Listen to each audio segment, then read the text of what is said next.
Dead by Daylight's player base. Right here we have steamcharts.com, which is a website that keeps track of the players on any given game on Steam.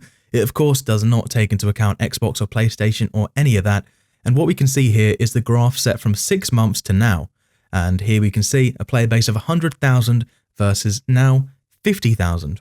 Of course, took a look at that, had a little chuckle, threw it on Twitter and said, in the last 4 to 5 months, DBD's player count has halved on Steam. Didn't say anything more, didn't say anything less. Didn't say the game's dying either. 50,000 is still pretty nice for most games on Steam.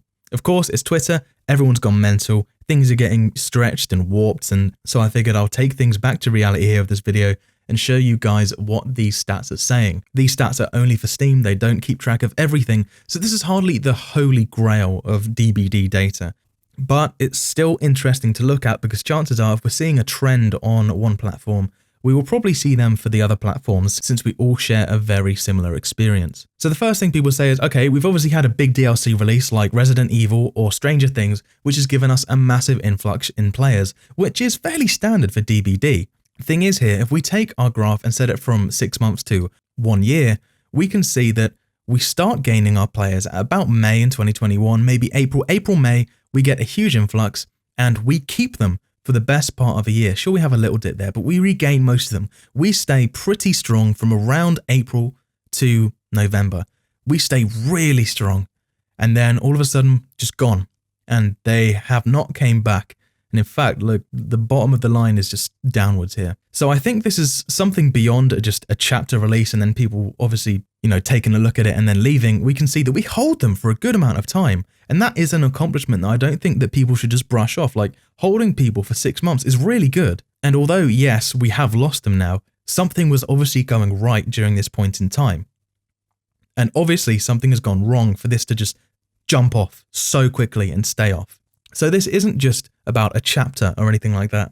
And once again, 50,000 players is actually quite good for most games on Steam. And this is far from dying state, whether you like it or not. Sure, 50% difference here, but that's still 50,000 players is good.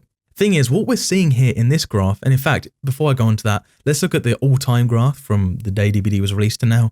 We see 23,000 to 50,000, right? DBD is going upwards in its lifetime, right? But I don't think anyone's questioned that. Of course, DBD has gained players since its release. Some people have created graphs showing that the game has, on average, more players now than it did back in 2016, trying to imply that this is a lie.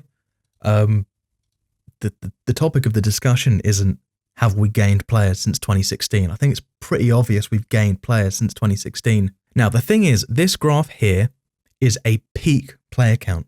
This is not an average player count. And that is a key difference. And I think an average player count is much more important than a peak player count.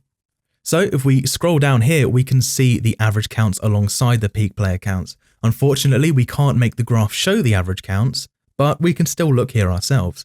So if we look to roughly 6 months ago, we can see peak players 105,000, 96,000. So around this timestamp is where we're seeing the huge influx.